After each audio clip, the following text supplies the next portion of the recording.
Assalamualaikum warahmatullahi wabarakatuh. Selamat pagi anak-anak yang saya cintai. Pada kesempatan hari ini Bapak akan menjelaskan sedikit materi tentang iman kepada hari akhir atau kiamat. Tentunya anak-anak semua sudah sedikit banyak mengetahui tentang apa itu hari akhir atau peristiwa kiamat. Apa tuh pengertian hari akhir itu? Hari akhir itu adalah hari di mana dihancurkannya, dibinasakannya seluruh alam semesta. Dinamakan hari akhir itu karena tidak ada hari lagi setelah hari itu. Pada hari itu dunia mengalami guncangan yang sangat dahsyat. Seluruh sistem tata surya bertabrakan dan hancur tanpa sisa. Jadi tidak ada kehidupan lagi setelah hari itu. Itu namanya hari akhir atau hari kiamat. Kemudian peristiwa yang terjadi pada hari akhir itu yang pertama hari kiamat. Hari kiamat itu adalah hari berakhirnya seluruh kehidupan di dunia. Seperti tadi yang Bapak bicarakan bahwasanya pada hari kiamat itu bumi itu hancur, alam semua itu hancur, manusia itu hancur, gunung itu hancur, semua hancur, matahari hancur, bulan hancur, planet hancur. Itu adalah yang namanya hari kiamat. Kemudian yang kedua Yaumul Ba'ats atau hari kebangkitan manusia di dalam kubur. Jadi manusia yang telah meninggal sebelum hari kiamat maupun yang meninggal atau musnah ketika hari kiamat akan dibangkitkan. Itu namanya Yaumul Ba'ats. Kemudian setelah dibangkitkan, manusia akan dikumpulkan, yaitu Yaumul Hasyr atau Yaumul Mahsyar. Manusia akan dikumpulkan di padang mahsyar, akan digiring oleh api. Setelah manusia dikumpulkan di padang mahsyar, selanjutnya adalah manusia akan dihisab atau dihitung amal perbuatannya. Dihitung semua amal perbuatannya ketika masih hidup di dunia. Bagaimana amal baik dan buruknya akan dihitung semua. Itu namanya yaumul hisab. Setelah yaumul hisab, manusia akan ditimbang amal perbuatannya, atau nama lainnya adalah yaumul mizan.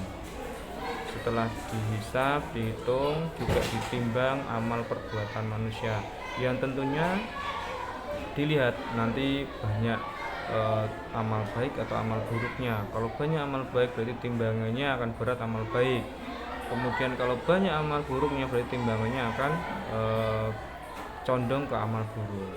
Nah, setelah itu manusia akan mengalami hari pembalasan. Pembalasan itu namanya yaumul jaza. Ada dua pembalasan. Yang pertama, ketika amalnya baik itu lebih banyak daripada amal buruk, berarti pembalasannya adalah mendapatkan surga. Tapi kalau amal buruknya itu lebih banyak atau lebih dominan, maka pembalasan yaitu ada di neraka.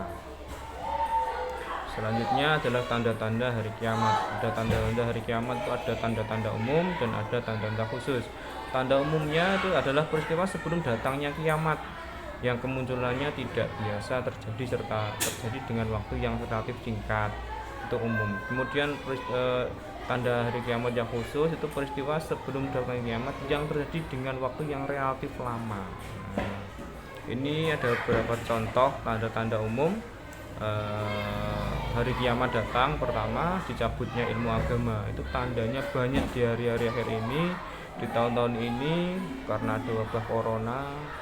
Beberapa ulama, beberapa kiai telah wafat, diambil oleh Allah Subhanahu wa taala. Itu adalah merupakan tanda-tanda, salah satu tanda-tanda umum hari kiamat akan datang. Kemudian yang kedua, benda keras bisa berbicara sendiri. Sekarang tuh banyak anak-anak benda keras dapat berbicara sendiri, bahkan kita bisa tersenyum dengan benda keras itu HP contohnya, handphone. Kadang kita bisa bicara dengan handphone, kadang bisa tersenyum, bahkan tertawa dengan handphone. Kemudian yang ketiga, laki-laki mirip perempuan dan sebaliknya, perempuan mirip laki-laki. Itu sangat miris sekarang itu banyak, terutama di mode pakaian, model-model pakaian sekarang kan perempuan banyak yang memakai model pakaian laki-laki, kemudian laki-laki juga ada yang memakai pakaian perempuan. Apalagi sampai sekarang itu sudah banyak transgender, perubahan alat kelamin dari laki-laki ke perempuan ke laki-laki itu banyak sekarang. Artis-artis di Indonesia itu banyak. Salah satu contohnya ada Lucinta Luna. Itu laki-laki yang berubah atau transgender menjadi perempuan yang sangat cantik seperti itu. Ini tanda-tanda umumnya. Kemudian ada lagi semakin banyaknya anak hasil zina. Sekarang ini anak-anak di berbagai macam lingkungan, itu kalau tidak kita bisa menjaga diri kita sendiri, alhasil kita akan terjebak dari suatu perzinahan. Berawal dari sekedar berkenalan, kemudian pacaran dan lain sebagainya, akhirnya kita akan terjebak dari yang namanya zina. Dan anak hasil zina itu adalah salah satu tanda-tanda umum akan datangnya hari kiamat. Kemudian selanjutnya orang kaya diagung-agungkan. Itu sudah umum, orang kaya diagung-agungkan, banyak ceritanya. Meskipun orang kaya kalau ngentut ya tut gitu kan, mesti tidak ada berani marah, mesti malah dipuji, oh ngentute gitu kan. Tapi kalau orang miskin, wah ngentut dikit, oh elek ngentut. Nah itu. Kemudian selanjutnya ghibah menjadi ucapan sehari-hari, itu banyak kita jumpai dimanapun, di tempat kita kerja, di rumah, di warung, itu banyak sekali perbuatan-perbuatan ghibah yang dilakukan sehari-hari oleh bukan cuma perempuan, tapi laki-laki pun juga ada yang ghibah. Kemudian selanjutnya waktu berjalan terasa cepat. Kadang kita tidak bisa menyadari bahwa waktu itu cepat sore ya, sudah sore ya. Nah, itu kita jarang menyadari bahwa waktu itu sudah berjalan terasa sangat cepat. Dan selanjutnya tanda-tanda khusus akan terjadinya hari akhir. Yang pertama munculnya Dajjal. Ini munculnya Dajjal. Kita belum tahu munculnya Dajjal itu kapan. Kemudian yang kedua munculnya Nabi Isa. Nabi Isa akan lahir kembali di Mekah. Nabi Isa akan lahir kembali di Mekah. Kemudian munculnya Ya'juj dan Ma'juj. Nah, setelah itu kemudian munculnya Dabbah. Dabbah itu adalah hewan melata yang dapat berbicara dengan manusia. Hari akhir ini bukan Dabbah. Kadang kita sudah mulai berbicara dengan hewan. Contohnya, meskipun hewan tersebut belum bisa berbicara dengan manusia, tapi mengerti tidaknya itu ada juga salah satu tanda-tanda, tapi tanda-tanda umum terjadinya hari akhir akan terjadi. Contoh, kita bicara dengan burung, kita bicara dengan kucing, kita bicara dengan hewan peliharaan yang kita suka. Itu salah satu contoh umum mungkin akan terjadinya hari akhir. Kemudian selanjutnya matahari terbit dari arah barat. Nah ini adalah tanda-tanda khusus akan terjadinya hari akhir. Nama-nama lain hari akhir ada Yaumul Qiyamah, tadi sudah saya jelaskan hari-hari isinya. Kemudian Yaumul Hisab, Yaumul Ba'as, Yaumul Jaza, Yaumul Hasyr, Yaumul Zalzalah, Yaumul Wa'id, Yaumul Mahsyar, Yaumul Fat, Yaumul Talaq, Yaumul Khuruj, Darul Akhirat, Darul Qarar, Darul Khulud. Ini selanjutnya adalah hikmah beriman kepada hari akhir.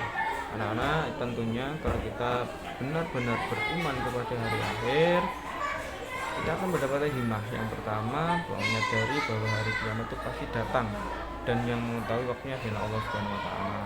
Dulu ketika tahun 2014 saya ingat bahwa beberapa paranormal, beberapa orang yang pintar itu akan meramal bahwa 2014 akan datang yang namanya hari kiamat. Ternyata tidak.